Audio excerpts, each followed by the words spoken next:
Jerry Seinfeld once said, "The brain is a sneaky organ." We all have weird, crazy, stupid, sexual, or violent thoughts that no one should ever hear. How many of you have been in a grocery store and saw someone with an armload of boxes and wondered what it would be like to trip him? Just to see the boxes fly everywhere. Now, of course we don't do that. It is our prefrontal cortex in the front third of our brain that protects us. The prefrontal cortex is the most human, thoughtful part of the brain. It acts as the brain's brake. Comedian Dudley Moore once said, "The best car safety device is a rear view mirror with a cop in it." Your prefrontal cortex acts like the cop in your head. But what happens if this part of the brain is hurt? I was once at a conference with a friend who had an injury to her prefrontal cortex from a car accident. Two overweight women in front of us were talking about their weight problems. One woman said to the other, "I don't know why I'm so fat. I just eat like a bird." My friend looked at me and then said loud enough for everyone to hear, "Yeah, like a condor." Horrified, I looked at my friend. When she realized what happened, she put her hand over her mouth and she said, "Oh my God, did that get out?" Now, it would have been easy for me to say that my friend was a bad person. But when you look at her behavior with the benefit of brain imaging, you begin to understand why she has bad judgment and get some important ideas on how to help her. At the Amen Clinics, we have been balancing troubled brains for more than 20 years. We see small children and the elderly and everyone in between. One of the unique aspects of our work is that we use a sophisticated brain imaging study called SPECT to help us understand and treat our patients. Plus, we use natural treatments whenever possible. Take a look on the monitor with me at a brain SPECT scan. These are the scans we do in our clinics. SPECT measures blood flow and activity patterns. It shows how the brain works. The image on the top left is looking up from the bottom, where the top is the front part of the brain and the bottom is the back. The image on the bottom right is looking down from the top. The other two images look at the brain from the sides. This is a scan of a healthy person. It shows full, even, symmetrical activity. The colors are not significant. It's the shape that is important. Here is a scan of a woman who has Alzheimer's disease. The large holes indicate areas of severe decreased activity. As you can see, Alzheimer's disease ravages the brain. Here is a scan of a man who had a large stroke. Notice the huge hole of activity. This is where a blood vessel broke and starved brain tissue. Here is a scan of a woman with a drug addiction. The holes indicate overall decreased activity. As you can see, drug abuse often causes serious brain damage. And here is a scan of a soldier's brain that was damaged in an explosion in Iraq. The front part of his brain is at the top of the screen. He was discharged from the Marines within a year of the attack because he repeatedly got into fights with his fellow soldiers, something that had not happened before the injury. When you damage the brain, you damage the mind. Here is his scan 3 months after we started treatment. Notice the improvement, especially in the front part of his brain. It is through the lens of our imaging work that we discovered when we improve how your brain functions, not only do we help you overcome problems such as brain trauma, ADD, anxiety, addictions, and anger, we also help you be more thoughtful, loving, creative, energetic, and focused. It is clear to me, after performing nearly 50,000 imaging studies, that a balanced brain is the foundation for a life that is happier, healthier, wealthier, and wiser. This is the promise of the program. If you pay attention to me and really understand how to develop and take care of your brain, your life will be better no matter what your age. For example, did you know that willpower is a function of the front third of your brain? Your ability to stick with a diet, save for retirement, and remain faithful in your marriage is the result of a brain that works right. Hurting this part of the brain can wreak havoc in your life, while helping it can help your weight, your finances, and even your relationships. Did you know that there are many natural treatments that can help your brain? Unfortunately, most doctors get little training in natural treatments and they're quick to dismiss them. But according to the National Library of Medicine, there is strong scientific evidence for many natural treatments, including St. John's wort and fish oil for depression, music therapy and lavender aromatherapy for anxiety, hypnosis for pain, melatonin for sleep, and ginkgo and sage for memory. This program will be divided into 3 parts. In part 1, I will explore how a magnificent mind develops and how when we take care of our brains, we actually become wiser with age. You will also learn that normal is a myth.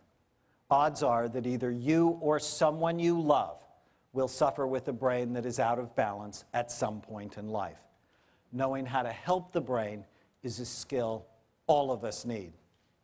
Plus, I will look at the pros and cons of using natural treatments to help the brain. When they work, they can be amazing.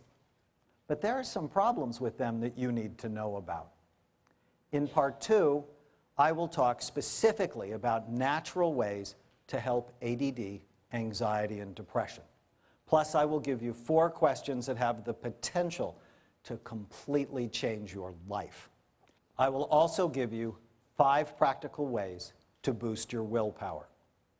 And in part 3, I will give you 12 prescriptions to help you develop a brain-healthy life and a magnificent mind at any age. Within these prescriptions, I will talk about natural ways to help you boost your memory, sleep, and help with pain.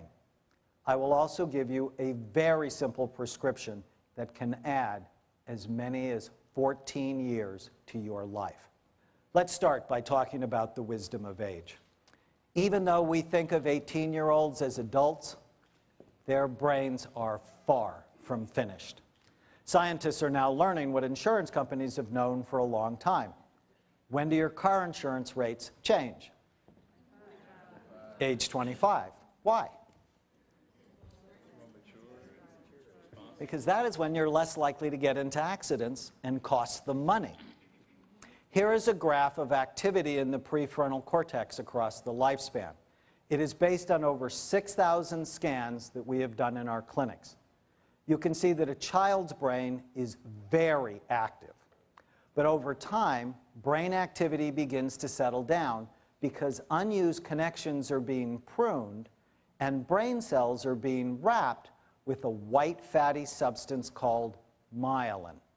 Myelin acts like insulation on copper wires and helps our cells work more efficiently. In fact, cells wrapped with myelin work 10 to 100 times faster than those without it. The prefrontal cortex is not fully myelinated or efficient until we are about 25 years old.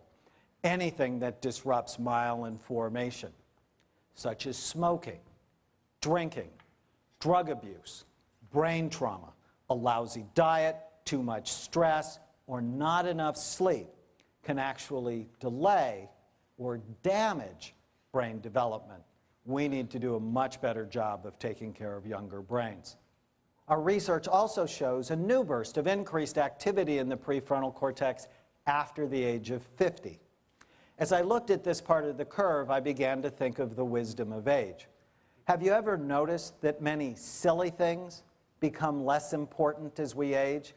We become more thoughtful and more able to focus on what really matters in life, which is why some people make better grandparents than they do parents. Bill Cosby has a great routine where he says that his children think their grandmother is the most wonderful person on the face of the earth.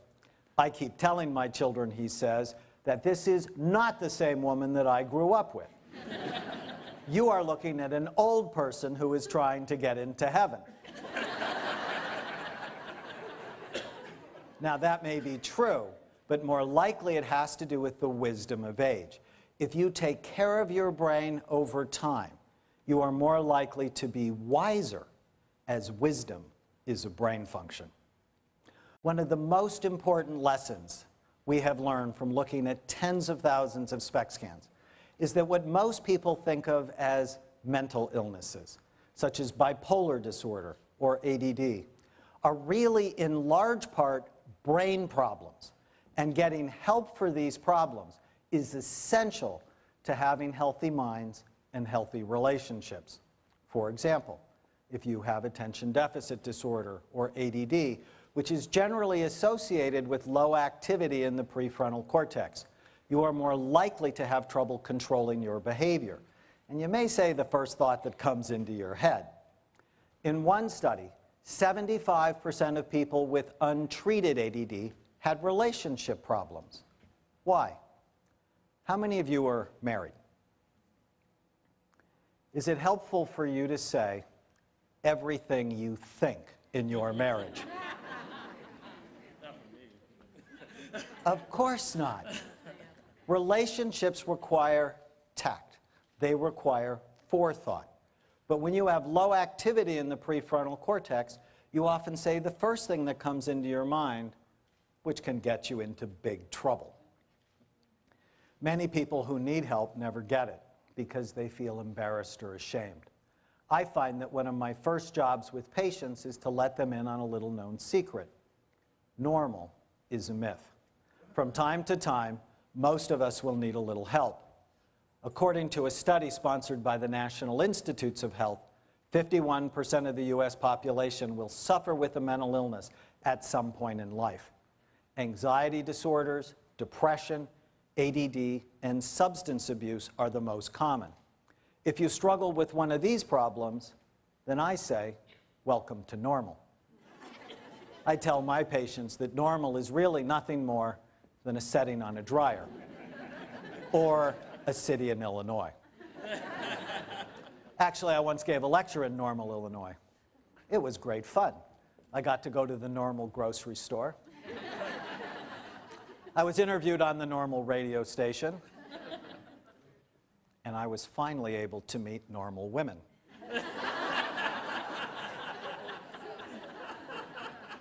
As it turned out, people from Normal had the same problems that I had seen everywhere else.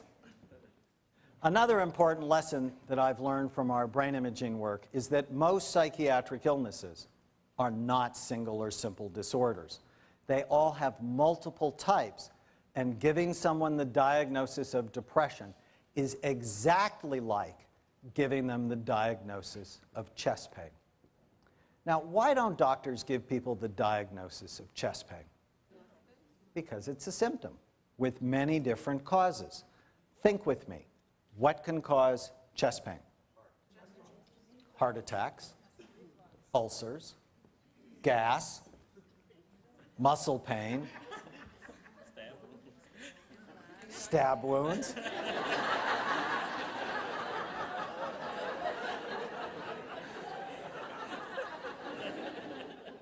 And grief. Have any of you had chest pain during grief? I have. Several years ago, I lost someone important to me and developed crushing chest pain. Doctors don't typically give people the diagnosis of chest pain because it doesn't tell them what causes it or what to do for it. The same thing is true for depression. It is a symptom with many different causes, and one treatment does not fit everyone. Think with me again. What can cause depression? So many different things, from chronic stress, relationship problems, head injuries, drug abuse, low thyroid, your medications, genetic tendencies, and grief. With our brain imaging work, we have seen that depression has at least 7 different patterns. You can have too much activity in the front part of your brain and overthink or worry yourself sick, or you can have too little activity in this part of the brain and have trouble thinking or controlling your impulses. Depression is not one thing, and giving everyone the same treatment for it invites disaster. Yet that is exactly what is happening across our country every day. Many patients tell their doctors that they are depressed and leave the office after a 5-minute appointment with samples of the latest drug without any sense of the type of depression they are treating. Here is an example. Kate, a minister's wife, left her family doctor's office with a prescription for Prozac. Within 3 days, Kate started to feel much better. After a week, she was feeling really great. While stopped at a traffic light, a man in a truck pulled up beside her. He winked at her. That was not an unusual event, as Kate was an attractive woman. But what happened next was very unusual. Kate proceeded to unbutton her blouse and show the man her breasts. Horrified at her own behavior, she sped off as he tried to follow her. She had never done anything like that before. That is when she stopped the medicine and came to see me. When we scanned Kate, we found that she had the wrong brain pattern for Prozac. Prozac and medications like it lower activity in the front part of the brain. Prozac works well when this part of the brain works too hard and we can't let go of bad thoughts. It can be trouble for people who start with low activity here because it may make them more impulsive, like Kate. Knowing the type of depression, ADD, or autism you have is critical to getting the right help.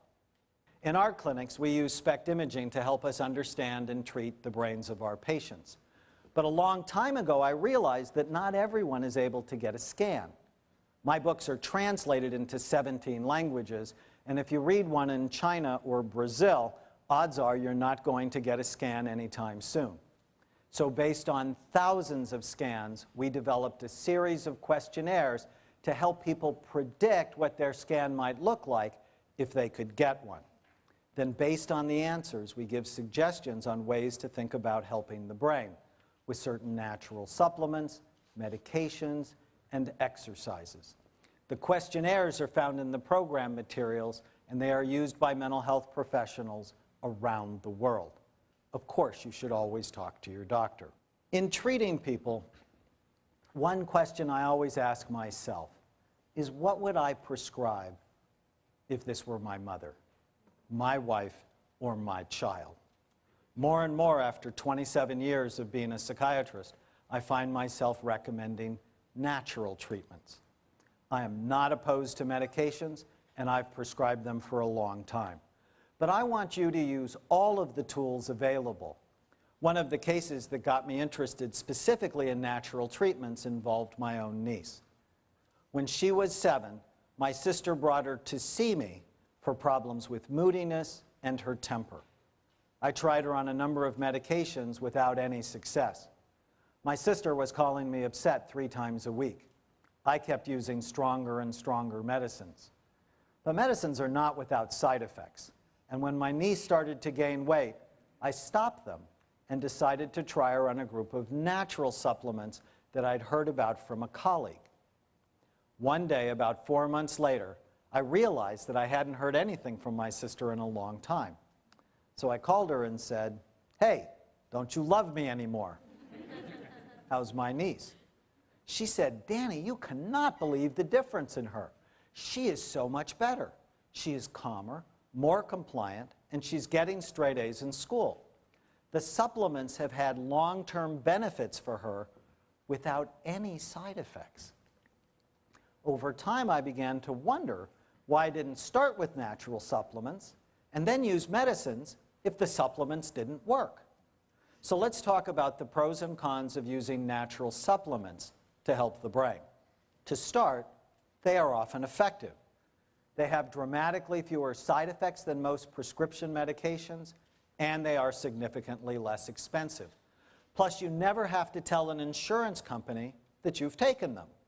As awful as it sounds, taking prescription medications can affect your insurability.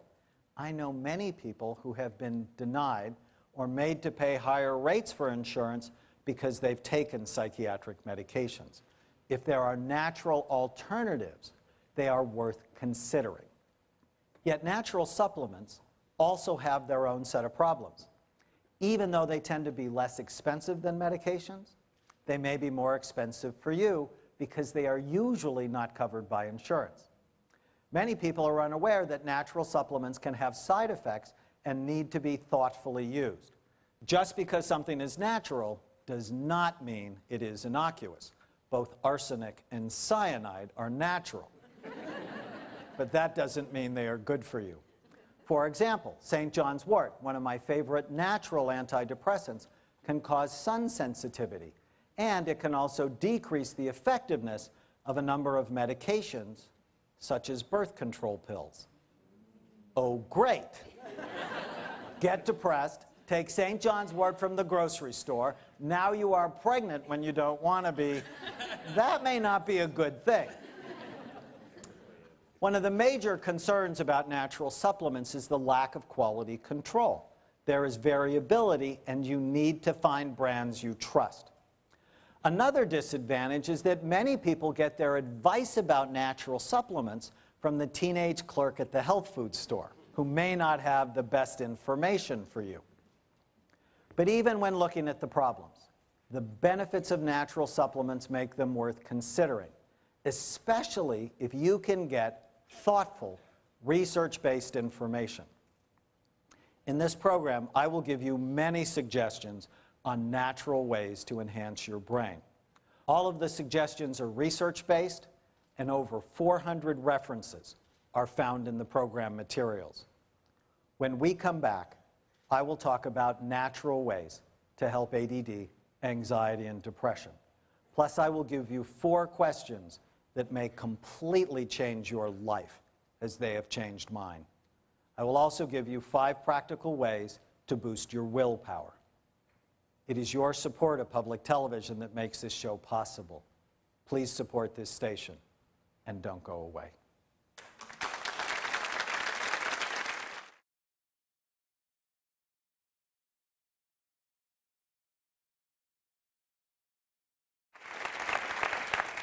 Welcome back.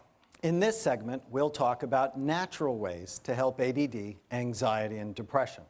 Plus, I will give you 4 questions that have the potential to completely change your life. I will also give you 5 practical ways to boost your willpower. Ever since I was a medical student, I believed that it is important to teach my patients skills, not just give them pills to handle their problems. There are many ways to heal the brain, including natural supplements, psychological exercises, physical exercise, brain-healthy nutrition, and, if needed, medication. Let's see how all of this applies to attention deficit disorder, or ADD. ADD and ADHD are just different names for the same thing. But because at least half the people who have it are never hyperactive, I prefer the term ADD. The hallmark symptoms of this disorder are short attention span, distractibility, disorganization, and poor impulse control. We used to think that everyone outgrew ADD by the time they hit puberty. We now know that about half the people who have it as children will continue to have symptoms as adults, even elderly adults. One of my favorite stories is about a 94-year-old woman who came to see me. I had seen 3 generations of people in her family who had ADD. It is a highly genetic disorder. When I asked her why she was in my office, she said, "Dr. Amen, I want to finish the newspaper. I've never been able to concentrate enough to finish the newspaper." A month later on treatment, she came back to see me with a big smile on her face, and she told me that she had read her first book. I often tell people that I know more about ADD than I want to know. I have 4 children. Brianne, my oldest daughter, was the perfect child. She was always easy, always sweet, her room was always clean, and her homework was always done. If I only had Brianne, I would have been a terrible child psychiatrist. I would have thought that she was so wonderful because I was such a good dad. Well, God knew that I was like that. So God gave me Caitlin.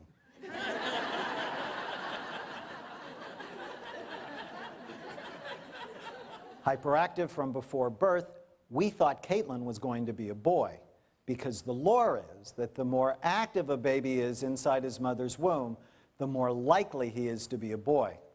Well, she wasn't. Trying to hold Caitlin when she was a year old was like trying to hold a live salmon. Have you ever seen children on little yellow leashes in the mall? After having Caitlin, I believed in little yellow leashes because she was always trying to get away. But my problem was that I wrote a column in the local newspaper where I lived, and whenever I went to the mall, people would recognize me and say things like, "Hey, you're Dr. Amen. I love your column." I could just not deal with, "Hey, you're Dr. Amen. Why is your child on a leash?"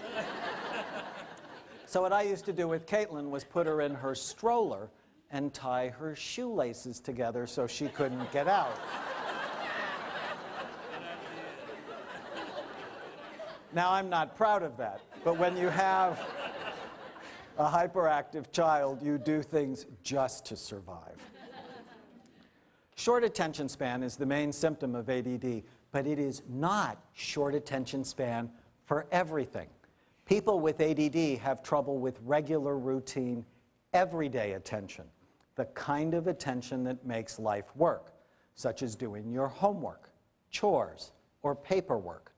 For things that are new, novel, interesting, stimulating, or frightening, people with ADD can pay attention just fine. This trait often fools people, even doctors, because if you can pay attention to some things, but not most things, then people don't think you have ADD, they just think you're lazy. Distractibility is another common symptom. People with ADD tend to see and feel everything. They hate tags in their clothes, and they often need white noise at night to sleep. Otherwise, they hear everything in the house. Many people with ADD tend to be disorganized for both time and space. Their rooms, desks, closets are often a mess, and they tend to be late. Usually with a big cup of coffee in their hands, maybe after they just put out a cigarette. Because many people with ADD tend to self-medicate with stimulants, such as caffeine and nicotine. For many people with ADD, the harder they try, the worse it gets. On the monitor are scans of an ADD woman. The scan on the left is at rest. The scan on the right is when she performed a concentration task. Notice that with concentration, there is decreased activity in the front part of her brain. The harder she tries, the worse it gets. It's like putting your foot on the gas pedal and your car goes slower. This is why stimulant medications seem to work.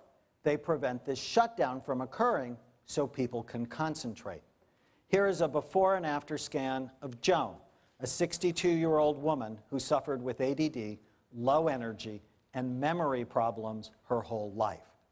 On medicine, the next day, you can see her brain is much better. Her focus, energy, and memory were better as well. When you effectively treat people with ADD, you can dramatically improve their whole lives. Then why are medications like Ritalin so controversial?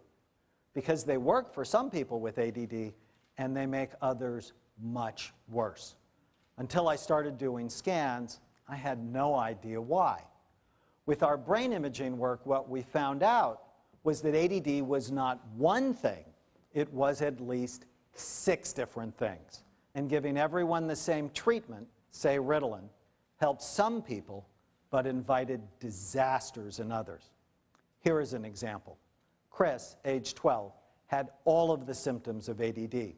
But when he was placed on Ritalin, he started to hallucinate and became more aggressive. His scan, which you can see on the monitor, did not show the typical ADD pattern, but rather he had low activity in his left temporal lobe, an area of the brain associated with learning problems and violence. On a handful of natural supplements, including zinc, fish oil, and GABA, he did much better. Our strategy for ADD is to find out the type someone has and give supplements or medications based on the type. I talk about this much more in the program materials. I've also found that when I clean up your diet, add zinc, and get you to exercise, many people get significantly better. Eliminating food dyes and food additives have been shown in scientific studies to significantly decrease the symptoms of ADD. Plus, there are several well-designed studies reporting success in using fish oil. It is so non-toxic, why not try it first? Here's an example. Nick came to see me at age 21. He had ADD, did drugs, and was doing poorly in school. He had failed 2 trials of stimulant medications. His SPECT scan showed overall low activity, plus it had a toxic look from the drug abuse. On treatment, which included fish oil, exercise, a supplement called L-tyrosine, zinc, and staying away from drugs and alcohol, his scan looked much better, as was his behavior. Many people don't know that Olympian Michael Phelps was diagnosed with ADD and even took medicine for it until the 6th grade. But with intense exercise, a loving mother, and a structured environment, he was able to become one of the world's greatest athletes. Now let's look at natural ways to help anxiety and depression. These are the 2 most common mental health problems in the world. Many famous people throughout history have suffered with these illnesses. It is no secret that Abraham Lincoln suffered from periods of severe depression, including suicidal thoughts. Lincoln used laughter to treat his depression. If his friends could get him to laugh or have him tell one of his funny stories, Lincoln's mood would begin to brighten. In my experience, most people with anxiety and depression are filled with what I call ants, or automatic negative thoughts that come into their mind automatically and ruin their days. They focus on the bad things that have happened or the frightening things that may happen and subsequently make themselves sick. You do not have to believe every thought you have. Thoughts lie. They lie a lot. And these lies can fool you, scare you, tease you, and ruin your life. Learning how to kill the ants and develop an internal anteater to help you get rid of the negative thoughts has been shown in scientific studies to be as effective as antidepressant medications to treat anxiety and depression. A very simple, elegant technique to help you kill the ants was developed by my friend Byron Katie. It involves 4 questions and a turnaround. Katie, as her friends call her, suffered from severe depression for nearly 10 years. In the last 2 years, she had constant thoughts of suicide and was often unable to leave her bedroom. One morning in 1986, she woke up on the floor and had an epiphany. She realized that when she believed her thoughts, she suffered. But when she questioned her thoughts, she didn't suffer. So here is the technique.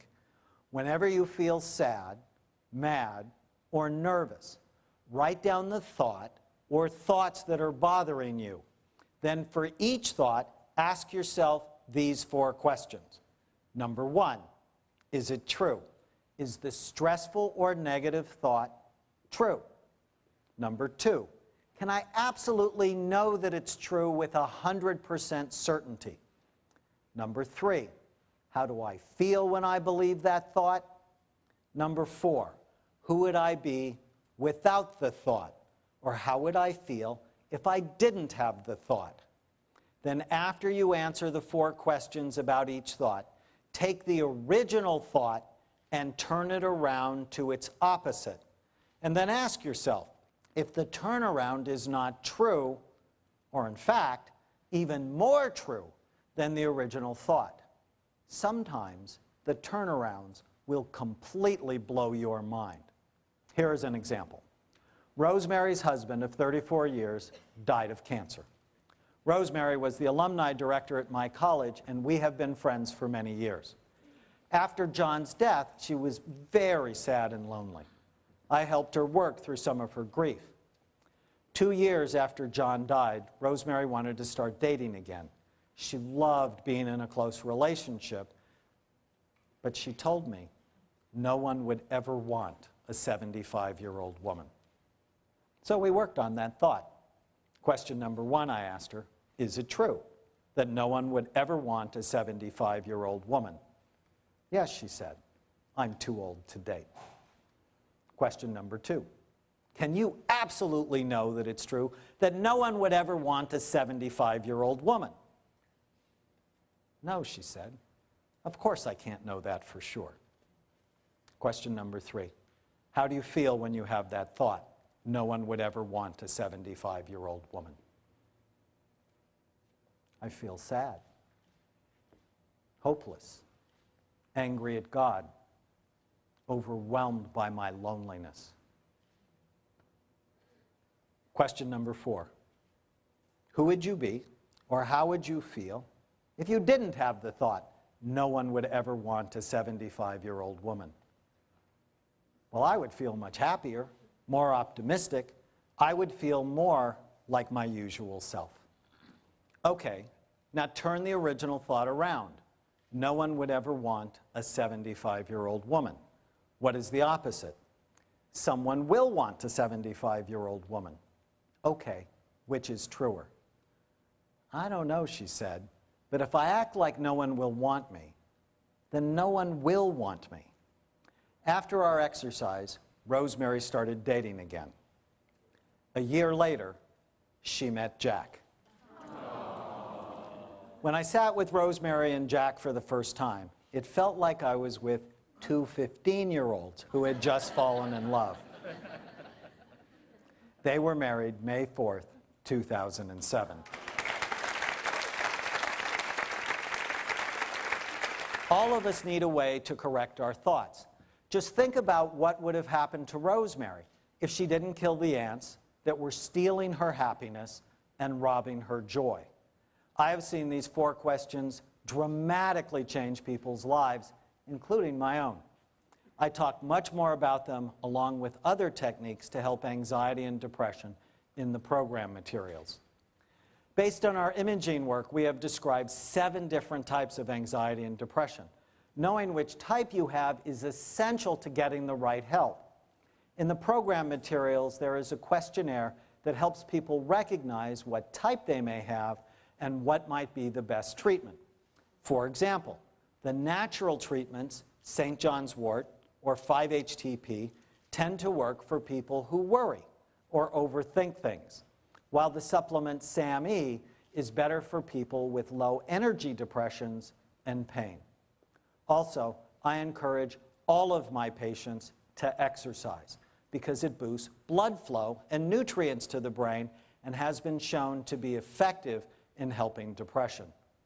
Fish oil contains omega-3 fatty acids that have been found to be low in people who are depressed. There are now many well-designed studies showing that fish oil can have a healing effect on mood disorders, including several studies for bipolar disorder and one for postpartum depression.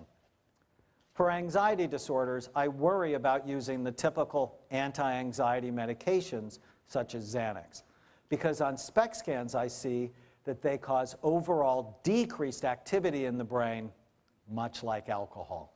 Seeing these scans encouraged me more and more to use natural treatments for anxiety. Hypnosis, meditation, music therapy, the herbal supplement Kava Kava, and lavender aromatherapy all have strong scientific evidence that they can be helpful. In closing this segment, I want to give you 5 ways to boost your willpower. Whether sticking to a diet, saving for retirement, or remaining faithful in your marriage, willpower is a critical brain function that can help you have a magnificent mind, or the lack of it can completely ruin your life. Here are 5 things that you can do today to boost your willpower and self-control. First, do not let your blood sugar get too low. Low blood sugar levels are associated with poor impulse control and irritability. If you want better willpower, have frequent smaller meals that each contain at least some protein. Second, make sure to get enough sleep. Less than 6 hours of sleep at night has been associated with low overall brain activity, which of course means low overall willpower. Third, on one piece of paper, write down the specific goals you have for your life, including for your relationships, your work, your money, and your health. Then read these and ask yourself every day, is my behavior today getting me what I want? I call this exercise the one-page miracle because it makes such a dramatic difference in the lives of those who practice it. Your mind is powerful and it makes happen what it sees. Focus and meditate on what you want. Fourth, you have to practice willpower. Willpower is like a muscle. The more you use it, the stronger it gets. That is why good parenting is essential to helping children develop self-control. If we gave in to our 5-year-old every time she wanted something, no doubt we would raise a spoiled, demanding child. By saying no to her, we teach her to be able to say no to herself. To develop willpower, you need to do the same thing for yourself. Practice saying no to the things that are not good for you, and over time, you will find it easier to do.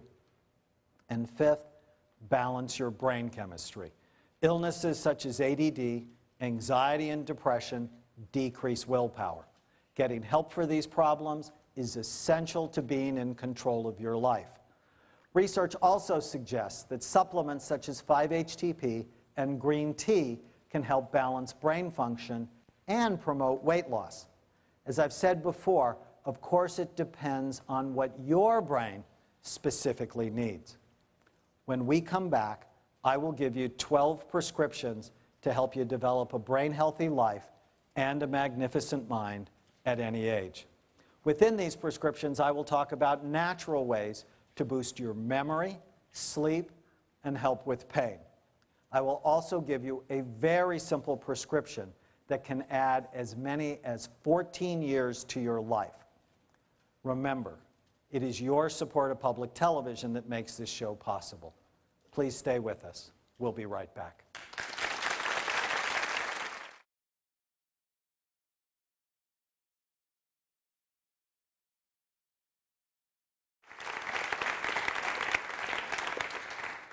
Welcome back. By now it should be clear that brains run the world. Brains run the stock market and the local market. Brains run huge corporations and the mom and pop shops down the street. Brains run governments, schools, churches, and families. Your brain runs you. In our final segment, I will give you 12 prescriptions to help you develop a brain-healthy life and a magnificent mind at any age. Within these prescriptions, I will talk about natural ways to boost your memory, sleep, and help with pain. I will also give you a very simple prescription that can add as many as 14 years to your life. Prescription number 1, love your brain. Over the years, I have personally had 10 SPECT scans to check on the health of my own brain. Looking back, my earliest scan, when I was 37, showed a toxic, bumpy appearance that was definitely not consistent with great brain function. That is the scan on the left. All of my life, I've been someone who rarely drank alcohol, never smoked, and never used an illegal drug. Then why did my brain look so bad? Before I understood about brain health, I had many bad brain habits. I ate lots of fast food, lived on diet sodas, would often get by on 4 or 5 hours of sleep at night. I worked like a nut and didn't exercise much.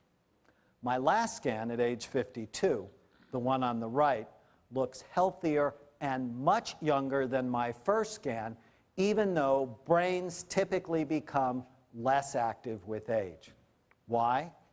seeing other people's scans, I developed brain envy. And I wanted my brain to be better. As I learned about brain health, I put into practice what I'm teaching you and what I preach to my patients.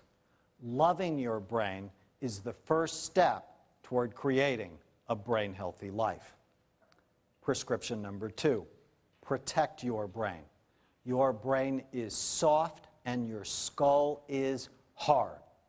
Brain injuries can ruin your whole life. So wear your seatbelt, drive in safe vehicles, don't hit soccer balls with your head, and stay off the roof. One of the most common brain injuries in men over 40 is falling off the roof.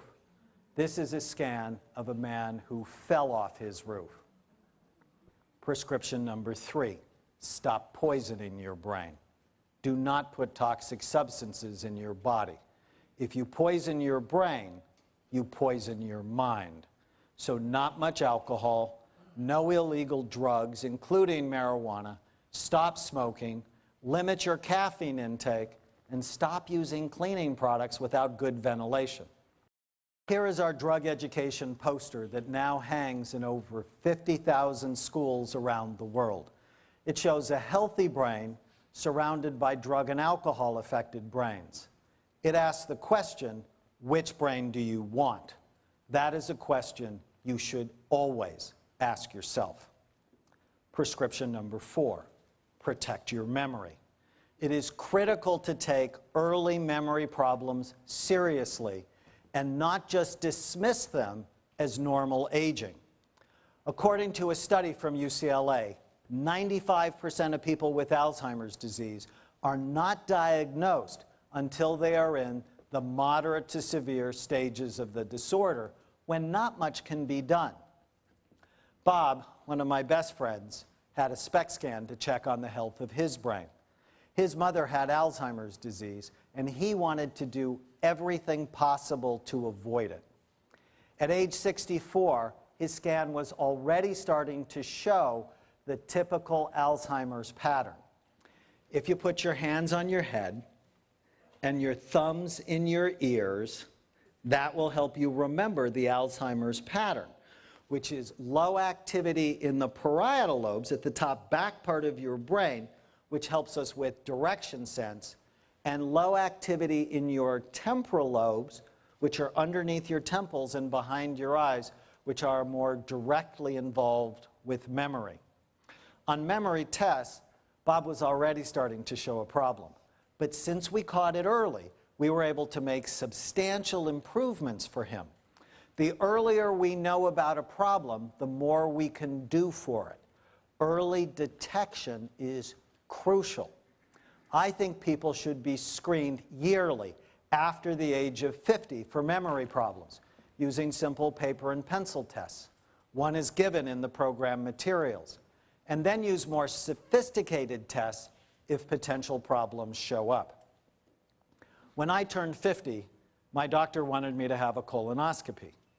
I asked him why he didn't want to look at my brain. Isn't the other end of my body just as important? We often don't think about the brain until it's too late. One of the most important things you can do to keep your memory strong is exercise, because cognitive abilities are best in people who are physically active. There are also a number of supplements that have good supporting research for memory, including ginkgo, sage, and a Chinese moss extract called huperazine. Anthony Davis is a Hall of Fame running back from the University of Southern California. AD earned the nickname the Notre Dame Killer because in 1972 he scored 6 touchdowns against the University of Notre Dame. Notre Dame students hated AD so much that they taped his picture on the walkways of the campus so that they could walk all over him. AD retired from the NFL at the age of 28 due to injuries. Years later, he came to see me to try to prevent some of the cognitive problems he saw in other retired football players. On the monitor is AD's scan, which shows clear evidence of brain damage. I told AD that at age 54, his brain looked like he was 85 years old. Like many of my patients, AD developed brain envy. After seeing his scans, he wanted a better brain. 6 months later, on fish oil, ginkgo, and huperazine, his brain looked much better, and he said he felt more energetic and was better able to focus and remember. Prescription number 5.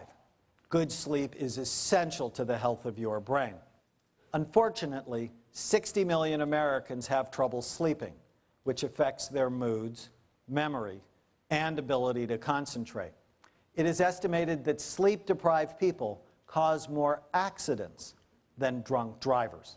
Because of these problems, doctors are prescribing sleep medications at alarming rates. These medications can cause significant problems with mood and memory. In my practice, I first help you eliminate anything that might interfere with sleep, such as caffeine, alcohol, or reading Stephen King before bedtime. I also try natural supplements first, such as melatonin, valerian, kava kava, or 5-HTP. As I mentioned before, I went through a period of grief a number of years ago, and kava kava was the only thing that helped me sleep without feeling hungover. I also use hypnosis to help my patients. When I was an intern at the Walter Reed Army Medical Center, many of my patients wanted sleeping pills. As you can imagine, it's hard to sleep in a busy, noisy hospital. Before I gave them the pills, however, I asked if I could hypnotize them first. Almost everyone agreed, and it was often very helpful. My first professional papers came from using hypnosis for sleep. One of my patients, a decorated World War II hero, had terrible Parkinson's disease. And in a hypnotic trance for sleep, his tremor went away.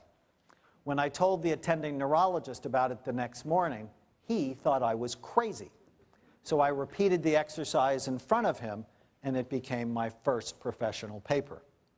When I hypnotized an Army chaplain for sleep who was in the hospital with a heart arrhythmia, his heart rhythm normalized. When I told the attending cardiologist about it the next morning, he raised his eyebrows at me. So I repeated the exercise in front of him, and it became my second professional paper.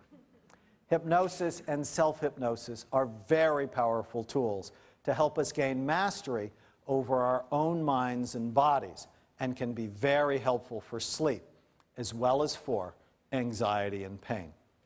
Prescription number 6, learn brain-healthy ways to deal with pain. Pain is one of the most frightening symptoms that we can have. Chronic pain affects everything in a negative way, such as sleep, mood, memory, and concentration. Our scans have taught me that the use of chronic pain medications, such as Vicodin or OxyContin, may be harmful to brain function. Long-term use of these medications makes the brain look like people who drink too much. Here is a scan of someone on long-term OxyContin. It shows low overall activity. I am not suggesting that you throw away your pain medications. I am a baby when it comes to pain, and I know many people would rather die than live in pain. But because of what I have seen on scans, I developed an interest in alternative treatments for pain. Fish oil, acupuncture, music therapy, and hypnosis all have scientific evidence that they may be helpful. From a psychiatrist standpoint, I've also learned that pain and depression tend to go hand in hand, and that for some people, using the natural supplement SAMe or the antidepressant medicine Cymbalta can help both problems. Again, there are many ways to help the brain. Of course, you should talk to your doctor.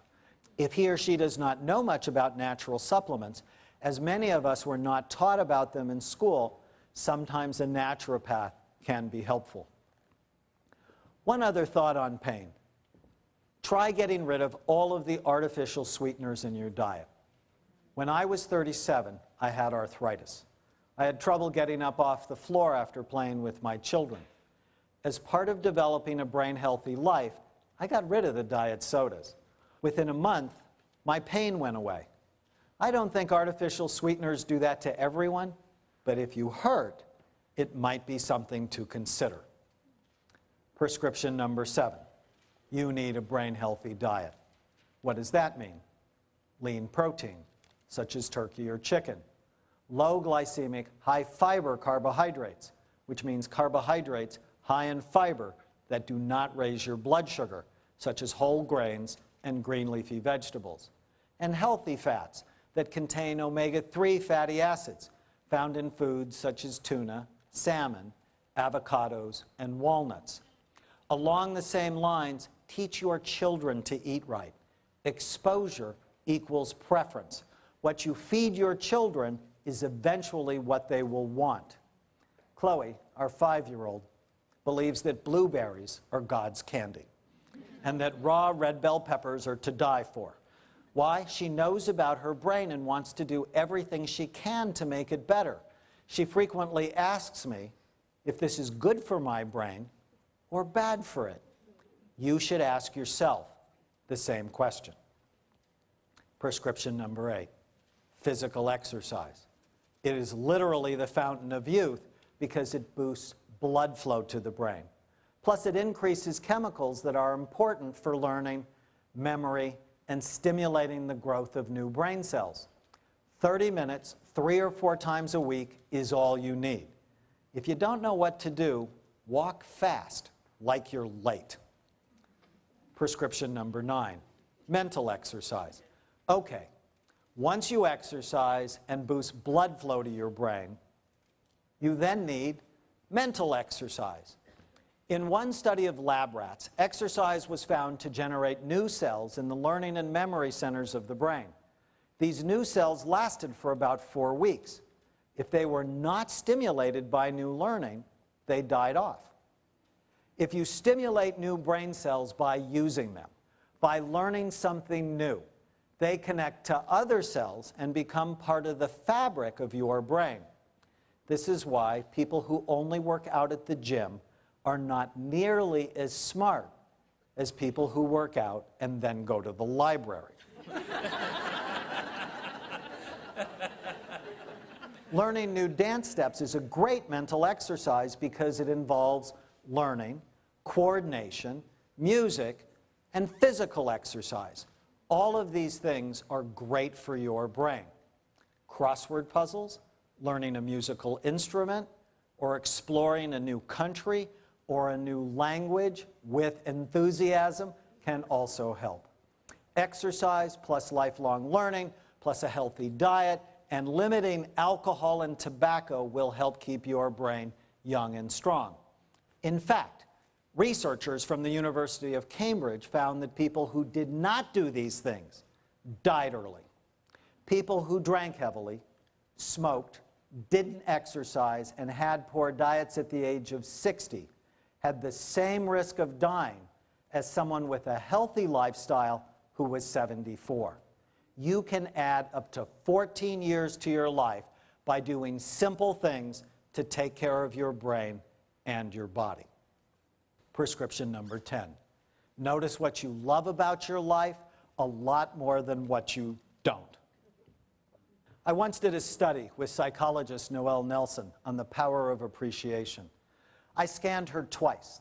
Once when she was focused on what she loved about her life, and then again while she focused on what she hated about her life. The scans were radically different. The loving scan looked healthy, while the hateful scan showed decreased activity in several important areas of her brain involving emotions and memory.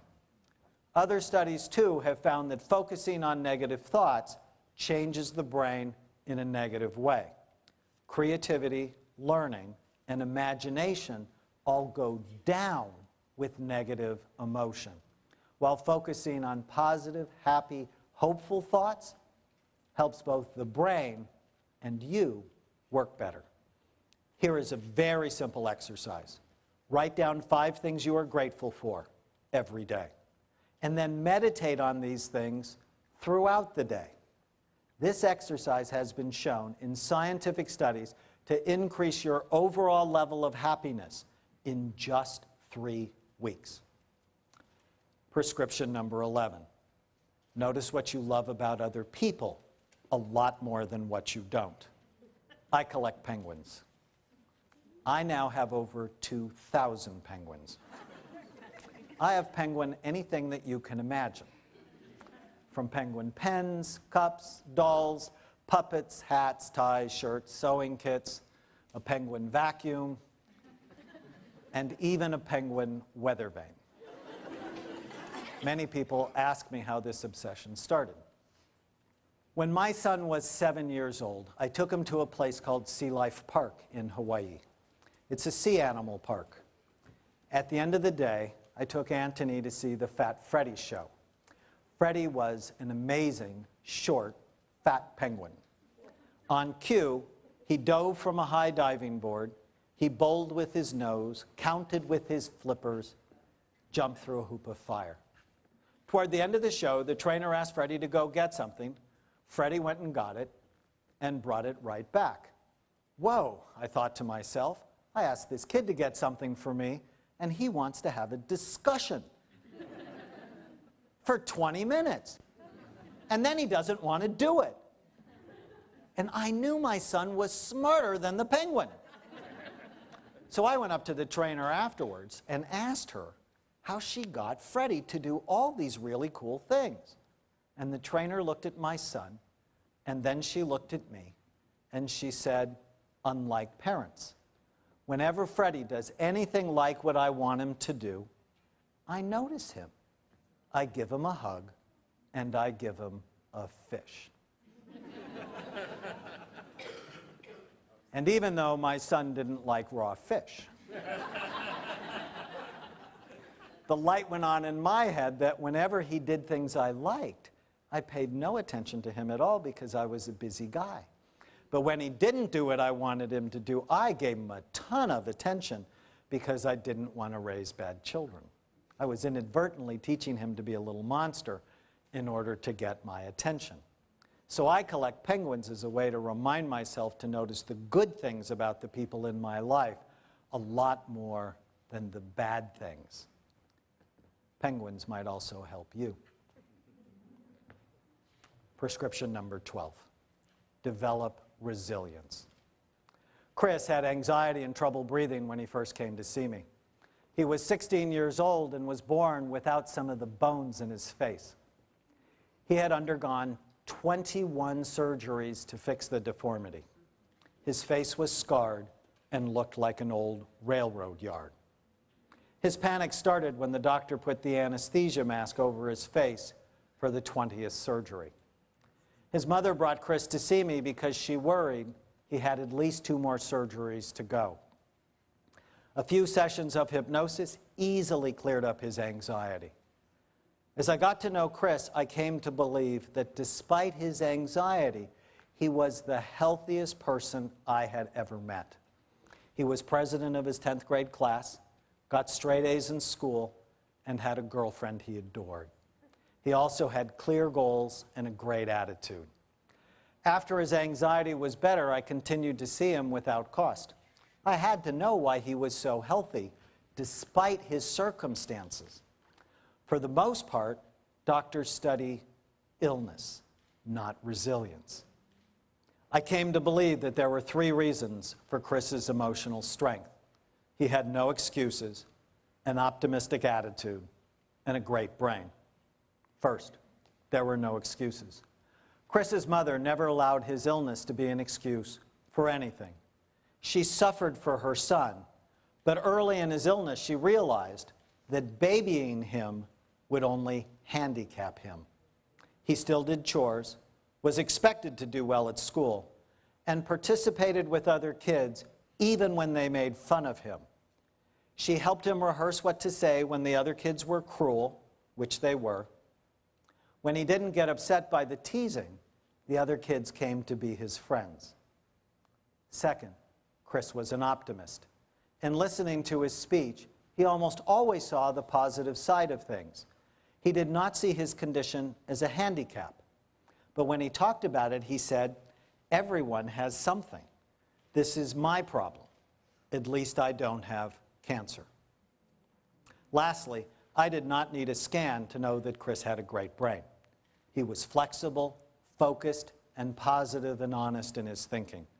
I often wish I could bottle Chris's attitude and give it away to my friends, my patients, and even take a dose or two myself. In this program, I have taught you that there are many ways to optimize your brain and your mind. You can have a magnificent mind at any age by learning how to love and care for your brain, and by focusing on what you love about your life a lot more than what you don't. Pass it on. One of the most important things that I've learned in my life is that the best way to help ourselves is to help others. Take what you have learned in this program to develop your magnificent mind and then teach it to others. By creating brain-healthy families, businesses, and communities, all of us benefit. May God bless you. I'm Dr. Daniel Amen.